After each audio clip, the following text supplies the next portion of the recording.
it's Jen and Bethany here with an extra special video. The Bauble and Bling ornaments are like something I've never seen before. And I first saw these amazing ornaments at International Quilt Market when your mom had a booth. And that's when I got to meet her mom, Deborah Miller, who is behind the powerhouse behind Plum Easy. That has filtered down. Bethany is just as talented, creative, and I am so excited to be able to show you how to make the Bauble and Bling ornament. So excited that I'm like, you know what, your mom created this.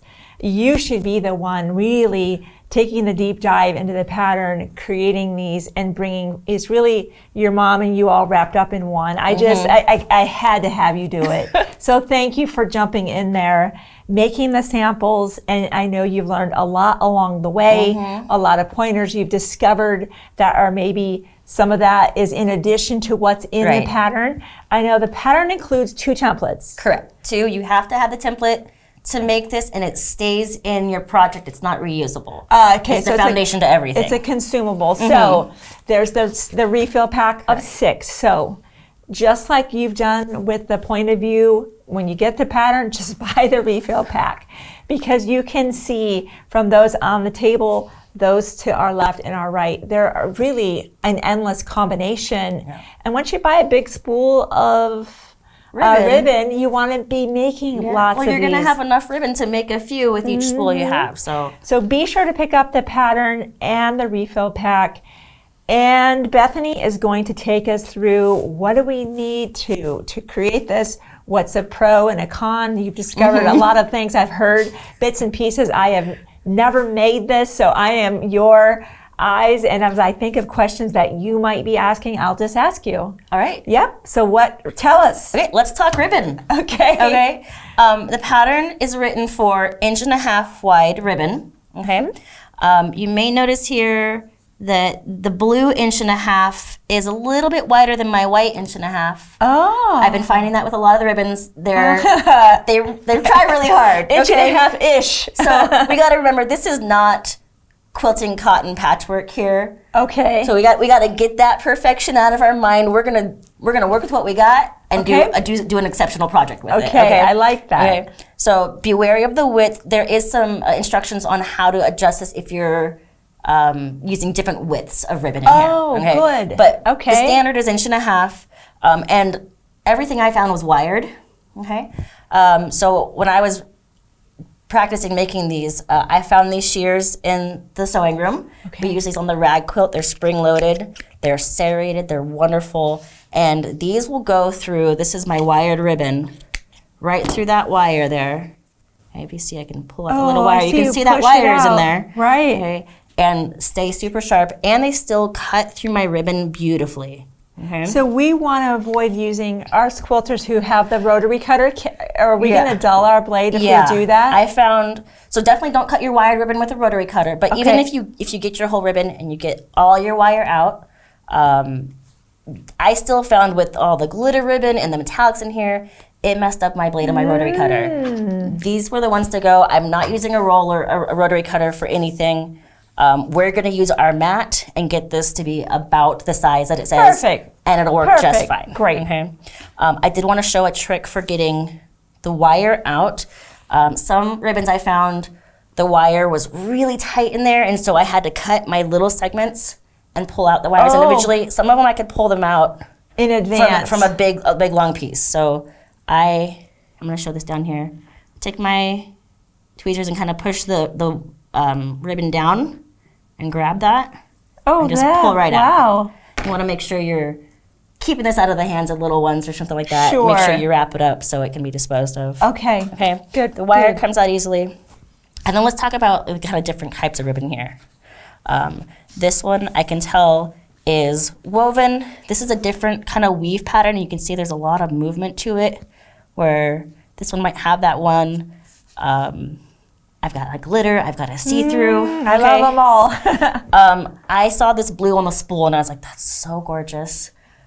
But we're going to be kind of folding these into almost a prairie point. Oh. And I can see right through that. I see. Especially if I've got, a pattern underneath it. I see. I really wanted to use it, and it just didn't work. It's just too see-through. Too see-through. Okay. Where this ribbon here is kind of see-through, but there's enough going on with the glitter that I ended up using it here. Oh, it's beautiful. On top of a white gosh. fabric or a white ribbon.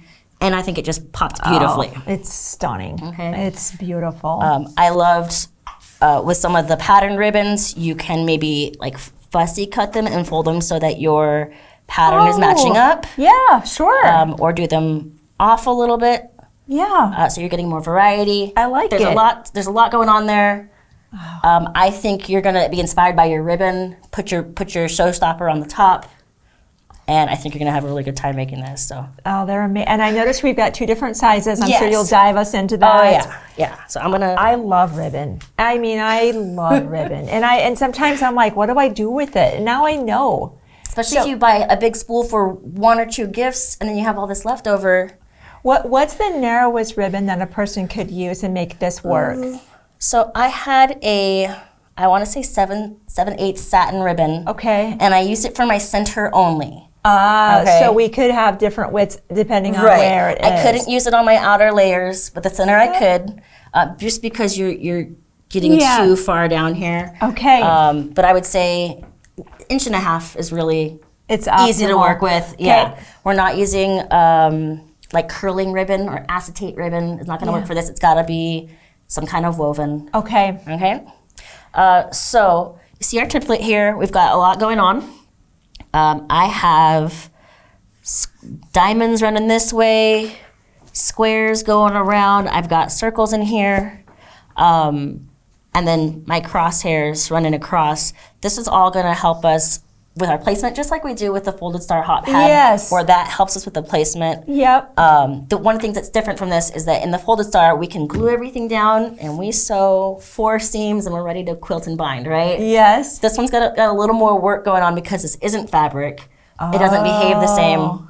So we're gonna be doing a couple things. So if somebody were wanting to use fabric to do this instead of ribbon, will it work? For something this small, I tested it out and it was just so bulky. Okay. I was thinking like maybe if you use like a tana lawn is that or what like it is? a batik. Like a batik, maybe. Maybe. But this is meant for ribbon. It's meant for ribbon because we don't have to do that extra fold in half. Yep. We don't have to do this to cover the raw edge. Before we do that to cover the raw edge. I see where the bulk would come from. The bulk would come from that in quilting fabric. Okay. So I tried it out. And it was kind of yucky. Okay. So you want to do that? I feel like power to you. Thank you for asking, Jen. You're welcome. Right. Okay. So I have done a little bit on this one already. I want to show you. We are laying the ribbon wrong side up. Okay. And we're gonna. So our first little bit is gonna be butted up right to the line, and it's basically right on this line here. Oh, of this course. side. The ribbon might have danced in size here, so it's a little bit less than that. But we're gonna go straight across and then fold this down into our like prairie point shape. Oh. Okay, so our first layer is just 4 of these together. And you can see here, I've already sewn these sides down. So it's gonna be a seam across and a seam to hold stuff down. I see. Because the glue is not gonna work to keep this together. And one thing I found is I had these are the patchwork pins, or the fine patchwork pins, and then we have the extra fine, is usually what we use for sewing. They were too bendy. I needed something a little bit stronger. I get that. To keep that in place. That agreed. When they start to bend, you're like, oop, that's not right. Now, does this one start off with the center square down like the others, like the hot pads? So I did put a little square underneath, and it says to use whatever you're using for your center fabric, okay? This one, I did use just the white satin because I didn't want a ton of glitter underneath this, just something else to dull my needle, but something that would blend in with what you're using. And the whole reason for the center square, like the Folded Star Hot Pad, if you've seen that, and if you're not, be sure to check those out. Another great, Plum Easy product, great for gift giving. I have them in the kitchen during the holidays and for every season.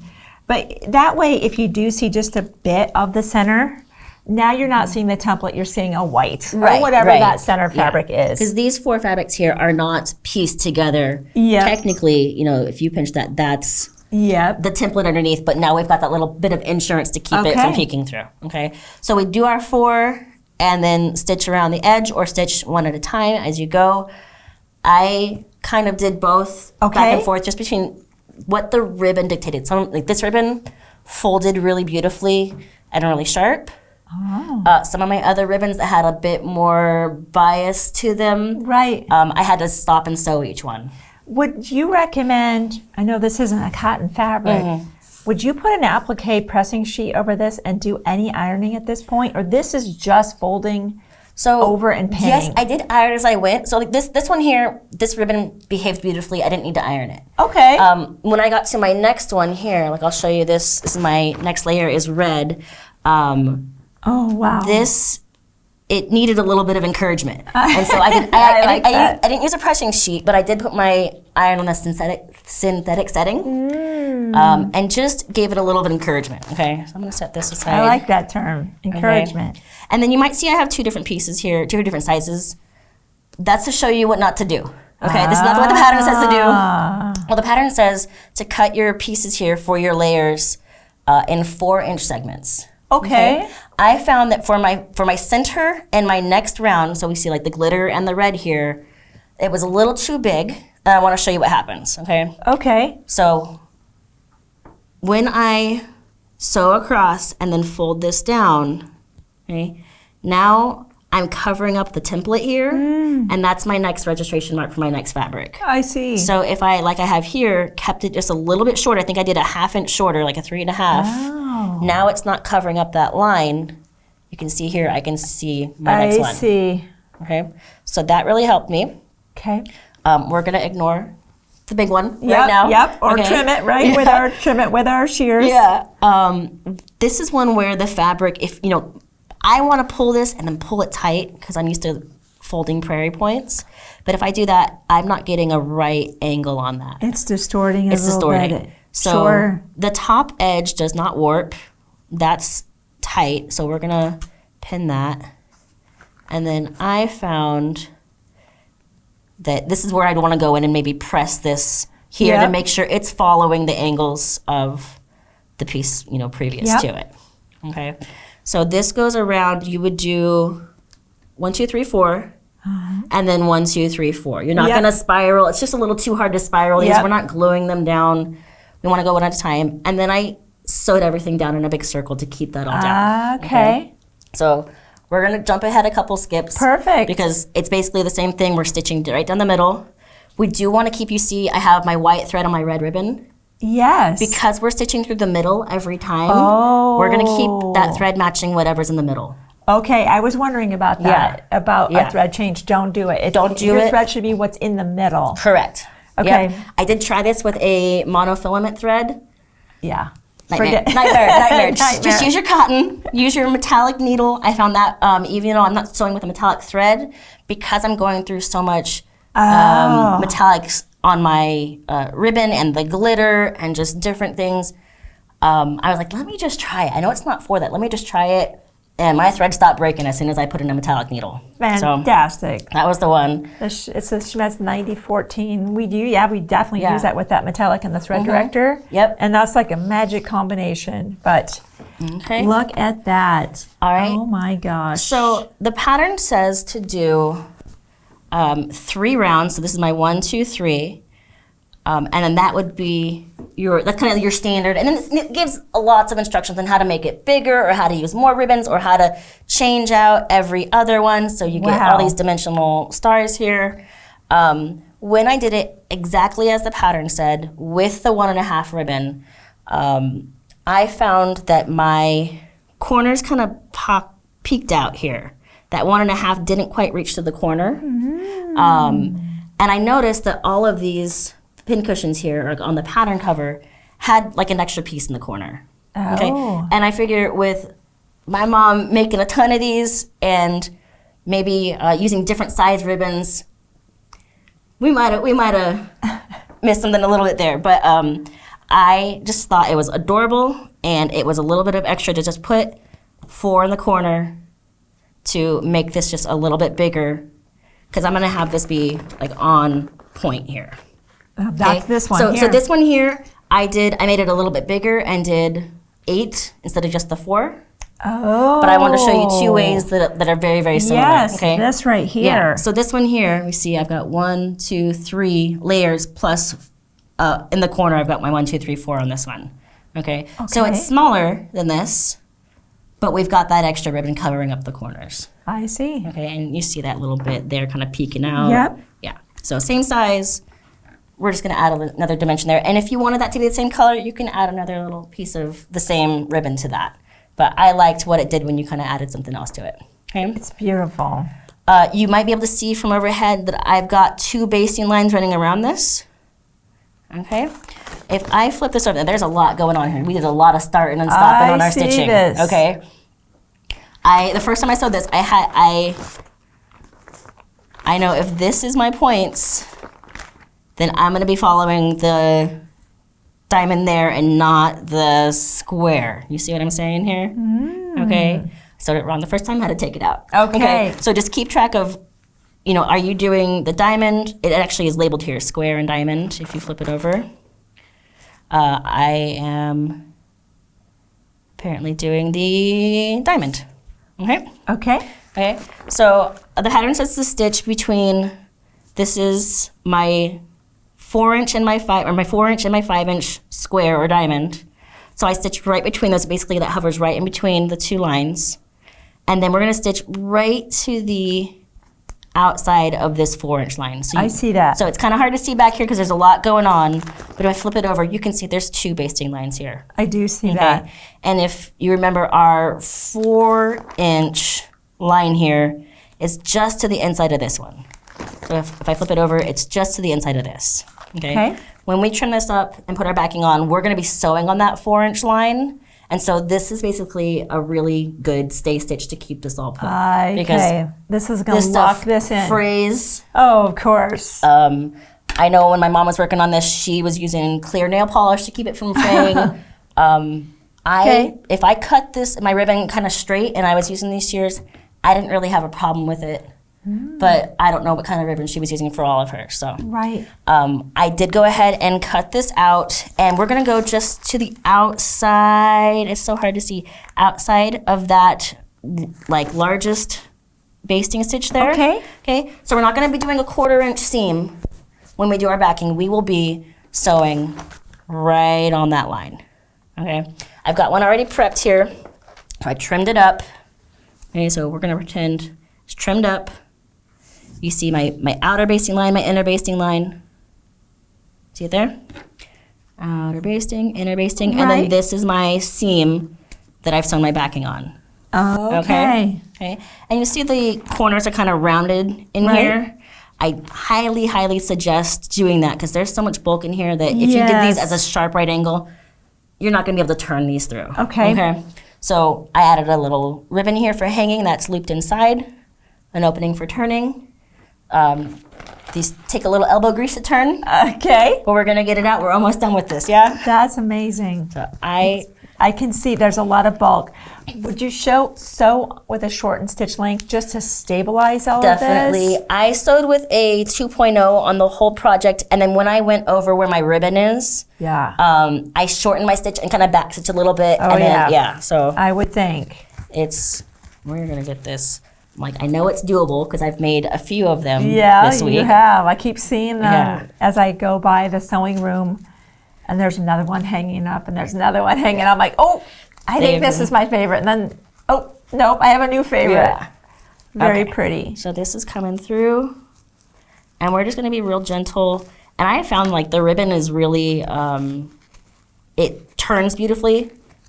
Sometimes you turn something out and it kind of fights you. This I haven't had any problem with, and that rounded corner just kind of looks gorgeous there. It does, and that's the Clover Seam Ripper. Point turner. Yeah, Clover point turn. There we go. I was thinking of the Seam Ripper when we were making our angel ornaments here, which be sure to check out the Charming Pocket Angel Ornament, another great ornament. This is the Clover point turner, and there's times where you're trying to get that point out, and then there's times where we're trying to, maybe it's an arc, something smooth, and so Most of the time, the things I've used before, including shish kebabs, I'm embarrassed to say. I have used chopsticks, yeah. Yeah, and then I went right steal through this from you. right through my fabric.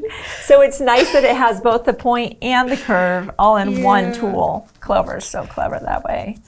We love their notions. Engineered in Japan, manufactured in Japan too. Okay. Love that. And you may have seen that I left my one side here a little long before I did. So it just makes it way easier I to agree. close this up. Totally. Okay? I like my double seam here, makes this real easy to kind of turn under.